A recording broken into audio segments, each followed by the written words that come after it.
aí pessoal do Facilitando a Medicina, tudo bom com vocês? Eu espero que sim. E hoje nós vamos para mais uma aula referente à fisiologia, essa playlist completa sobre tudo que estamos fazendo sobre esse conteúdo. Sim, são vários vídeos aqui em série gratuitos para você. E claro, convido você a participar da nossa comunidade no YouTube, que é muito fácil, ó, só clicar nesse botãozinho vermelhinho que você vê embaixo do vídeo em inscrever-se. Clicando ali, você já faz parte aqui da nossa comunidade no YouTube. Lembrando que de segunda a sexta temos vídeos novos aqui sobre a área da saúde, todos os dias sem falta. Tranquilo? Então tá convidado. Lembrando, é uma playlist, é uma série completa, não vai faltar nada de fisiologia de todos os sistemas aqui para você. Tranquilo? Então vamos lá, vamos ao que interessa, vamos dar mais um passo referente à fisiologia renal. Então, galera, dentro da fisiologia renal, hoje nós vamos falar um pouquinho sobre a composição urinária, ou seja, a composição da nossa urina. Isso é importante, galera, até porque relembra alguns conceitos para a gente aprofundar os outros vídeos. Lembrando que o sistema urinário, ele seria ali o principal responsável por eliminar substâncias do nosso corpo, por meio, da urina. Então lembre-se, o nosso sistema urinário tem essa função de excreção, eliminação de substâncias. E aí pode ser resíduos, fármacos, drogas, substâncias e resíduos metabólitos. E aí a gente vai destacar que mais ou menos 1,5 litro a 2 litros é o que a gente elimina diariamente de urina. Lembrando que isso vai variar, né? Se a pessoa bebe muita água, isso realmente pode ter aí uma alteração no fator de eliminação, ou seja, pode ser mais que esse número aí de 1,5 litro a 2 litros. E se a gente vai falar sobre a composição da urina, aqui nós temos elementos que estão presentes na nossa urina e outros que nunca estão presentes na urina em situações normais. Isso é importante destacar porque a gente vai falar um pouquinho mais à frente nesse vídeo. Então nós temos aqui substâncias como íons presentes na urina, que é eliminado. Temos ali substâncias de restos metabólitos. Enfim, são vários os tipos de substâncias, como a gente vê. O sódio, o potássio, ureia, creatinina, que estariam presentes ali geralmente no conteúdo urinário. Agora, existem substâncias que nunca, ou pelo menos não deveriam estar na nossa urina, como as hemácias, células, proteínas, que são substâncias grandes. Beleza? Então aqui a gente vê substâncias presentes e aquelas que não devem estar na nossa urina. Agora, galera, antes da gente destacar, aprofundar um pouco mais sobre essa composição, a gente tem que lembrar como que é a filtração. Como que ocorre a formação dessa urina? Galera, é simples, nós temos os rins, e o que trabalha dentro desse rim para fazer a filtração é os néfrons. Então, o rim é como se fosse a fábrica e as máquinas que fazem a filtração são os néfrons. E aí a gente vê o néfron, a estrutura dele. E tudo começa, galera, porque nesse néfron chega uma artéria aferente e sai uma artéria eferente. Essa artéria aferente que a gente está vendo na imagem, ela vai chegar ali a um certo ponto onde ela faz um enovelado de capilares ali. Ela forma um conglomerado, fica um emaranhado de capilares, como a gente vê, fica um tufo de capilares, parece um bolo de capilar. E esse bolo de capilar que a gente chama de glomérulo. E esse glomérulo, ele vai ser ali envolto, o que vai estar protegendo esse glomérulo seria a cápsula de Bowman. Tranquilo? Ou cápsula renal. E, claro, o conjunto desse glomérulo com essa cápsula a gente chama de corpúsculo renal. Então, beleza, galera. A gente já sabe que as máquinas, quem vai fazer a filtração são os néfrons. E já aprendemos que chega a artéria aferente, sai a artéria eferente. A artéria aferente que chega, ela forma um tufo, um bolo ali, que a gente chama de glomérulo. E o que envolve o glomérulo é a cápsula. E o conjunto, quando a gente quer dar o nome em conjunto para glomérulo e cápsula, a gente chama de corpúsculo. Tranquilo até aí. Continuando as estruturas do néfron. Daqui a pouco a gente volta para falar do glomérulo aí. Então, continuando, nós temos ali o túbulo contorcido proximal. Ele descende depois com a alça de Henle, depois continua com o túbulo contorcido distal e depois nós temos o túbulo coletor, que aí já é o final com a formação dessa urina. Tranquilo? Agora, o destaque principal, galera, está ali ó, no glomérulo. No glomérulo com a cápsula, essa cápsula de Bowman.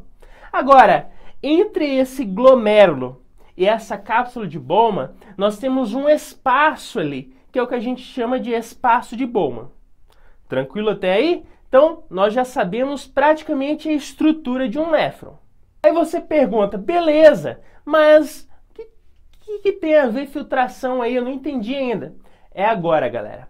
Lembra que a gente falou? Chega uma artéria aferente e sai uma artéria eferente. A artéria aferente que chega, ela forma um tufo, já falei várias vezes, forma um tufo que é o glomérulo, que é o que a gente está vendo ali. E esse glomérulo nada mais é que um capilar emaranhado, passa sangue ali. E é aí que vai acontecer a filtração.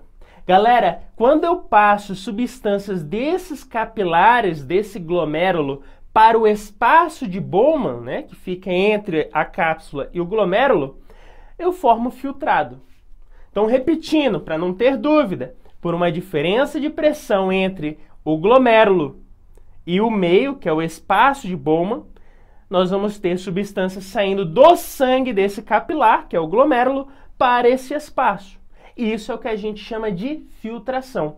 E o que determina esse processo de filtração, galera, é pressão. A pressão hidrostática e a pressão oncótica. A pressão hidrostática é a pressão que o sangue faz nos capilares, para que esse sangue saia do capilar. E a pressão oncótica é o contrário, é quando nós temos ali proteínas dentro daquele capilar que tendem a manter aquele sangue dentro do capilar, evitando que ele saia. Então, galera, ó, nós temos a pressão hidrostática, que é a pressão do líquido sobre o capilar, fazendo com que ele saia desse glomérulo, saia do capilar. E temos a pressão oncótica, que é realizada por proteínas dentro desses capilares que tendem a manter esse capilar, ou melhor, esse sangue dentro do capilar. Tranquilo? Pressão oncótica são as proteínas dentro dos capilares que tendem a manter o sangue dentro do nosso capilar, né? Manter o sangue ali dentro, evitando o processo de filtração. Para ficar mais fácil da gente entender essa ação dessas pressões, olha essa outra imagem que agora a gente vai entender muito bem. Então, galera, ó, de um lado nós temos o glomérulo, que são os capilares. E do outro nós temos o espaço de Bowman, que fica ali entre o glomérulo e a cápsula de Bowman que envolve esse glomérulo. Tranquilo? E aí nós vemos pressões, a pressão hidrostática com 60 milímetros de mercúrio, vemos a pressão oncótica com 32 milímetros de mercúrio e uma pressão ali do lado de fora ainda do capilar, 18 milímetros de mercúrio. Beleza. O que tem a ver essas pressões? Lembra que a gente falou? Pressão hidrostática, que ela é a pressão a favor da filtração. É a pressão do líquido, do sangue, para que ele saia daquele capilar. A pressão hidrostática é a pressão do líquido sobre o capilar, para que ele saia. Tranquilo? Isso é 60 milímetros de mercúrio. Depois, a pressão oncótica, que é o contrário da hidrostática. É a pressão de proteínas dentro do capilar que tendem a manter o sangue dentro do capilar, evitando filtração. Ainda nós temos uma pressão capilar, que é ali, né, de certa forma, agindo em conjunto com a oncótica, que também tende a manter o sangue dentro do capilar. Porém, se você for ver ali a luta de forças, se a gente somar 32 mais 18, não vai conseguir sobrepor os 60. Porque pensa bem, ó, 60 menos os 32 menos os 18, ainda sobra 10 de pressão de milímetros de mercúrio. Ou seja, o sangue tende a sair do glomérulo, fazendo o que a gente chama de filtração. Tranquilo, galera? Agora a gente entendeu como que acontece a filtração. Porém, a gente tem que destacar também que, além da filtração, após sofrer esse processo de filtração, algumas substâncias que foram filtradas, elas podem ser reabsorvidas e outras secretadas. Primeiro, reabsorção. Ocorreu ali uma filtração, tal, no glomérulo, como a gente entendeu que acontece. Ela vai passar pelo túbulo proximal, o contorcido proximal, e vai ser reabsorvida, ou seja, passa desse néfron, desse túbulo, de volta para o sangue. Isso é reabsorção. E ainda, né, pode acontecer que ali, em continuação, durante esse néfron, substâncias sejam secretadas, ou seja, saiam do sangue e vão para esse túbulo. Tranquilo? Então, o que é a excreta? O que é realmente a urina? Vamos entender agora. Galera, a urina nada mais seria do que a filtração menos a reabsorção mais a secreção. Isso é a excreta, isso é a urina. Claro, eu tive a filtração, algumas substâncias são reabsorvidas, ou seja, sai ali do nosso néfron e volta para o sangue, e outras substâncias saem do sangue e vão ali para o néfron por meio de secreção. Então, filtração menos o que é reabsorvido mais o que é secretado. Isso é a urina. E aí, galera, chega ao ponto principal dessa composição sanguínea. Por quê? Porque existem substâncias que elas são filtradas e completamente reabsorvidas. Lembra que a gente falou que existem ali substâncias comumente presentes na urina, como metabólitos, a ureia, o sódio, o potássio, creatinina e outras como células, glicose, hemácias que nunca estão presentes. Tranquilo? Então é aí que vem a importância. Olha só, tem substâncias que são filtradas e completamente reabsorvidas, ou seja, nunca saem na urina. E aí a gente tem como exemplo a glicose. A glicose em uma pessoa normal, sadia, o que acontece? Ela é filtrada, depois é completamente reabsorvida. Sim, como? Lá no túbulo contorcido proximal, por meio de transportadores, como a gente vê aí o SGLT do tipo 2 e o GLUT do tipo 2 também, que tiram a glicose lá desse túbulo proximal e jogam novamente para o sangue. Tranquilo? Ocorrendo o processo de reabsorção. Então, galera, lembre-se, a glicose ela é sempre reabsorvida, não tem glicose na nossa urina. Aí você fala, mas tem coisa errada aí, eu já vi gente com glicose na urina. Sim, galera, a glicose em situações normais, em um paciente sadio, não tem glicose na urina, ela é totalmente reabsorvida. Agora, em que situações eu vou ter glicose no nosso sangue? Em diabéticos, a diabetes mellitus, a gente vai ver que tem tanta glicose nesse sangue que ela é filtrada, muita glicose é filtrada e os transportadores presentes ali no túbulo proximal não vão dar conta de reabsorver tudo. Ele reabsorve algumas glicoses e outras vão ser eliminadas na urina. Tranquilo? Porque tem muita glicose. Os transportadores ali presentes não dão conta. Então, sim, glicose sai na urina no caso de diabéticos. E existem, galera, substâncias que nunca são filtradas. Nunca é filtrado. Não deve acontecer filtração em situações normais, sadias, pessoas sadias. Guarda isso.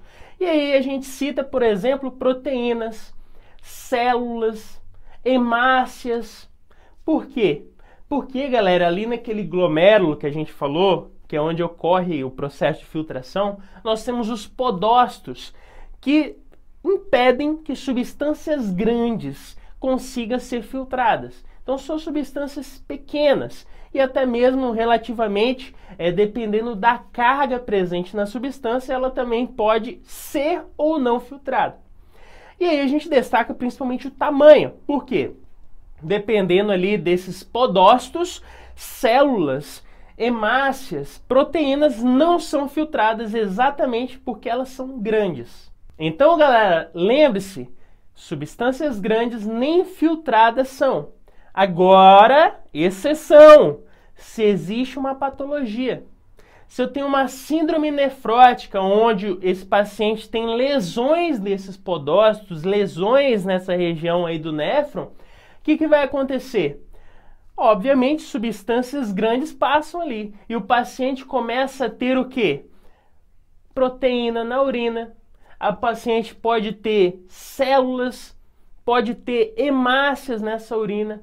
Até mesmo aquele paciente tem uma urina meio espumosa, ou às vezes uma urina bem escura, na verdade, ou até mesmo com coloração de sangue nessa urina, é porque realmente esse paciente tem algum problema ali, algum problema nesse processo de filtração. Então, galerinha, com isso a gente finaliza mais uma aula aqui falando sobre a composição do sangue dentro da fisiologia. Espero ter te ajudado. Te espero no próximo vídeo, se inscreve no canal e vamos continuar os nossos estudos. Valeu!